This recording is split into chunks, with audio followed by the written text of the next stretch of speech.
Assalomu alaykum.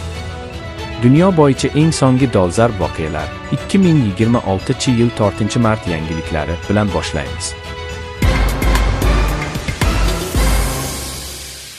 Rossiya va Xitoy AQSh va Isroil zarbalarni to'xtatishni talab qilmoqda. Yaqin Sharqda harbiy keskinlik tobora kuchaymoqda. AQSh va Isroil tomonidan Eron ustiga olib borilgan harakatlar ortidan mintaqa yanada taranglashdi. Riyaddagi Chia markazi dron hujumiga uchradi, xodimlarga jiddiy zarar yetmadi.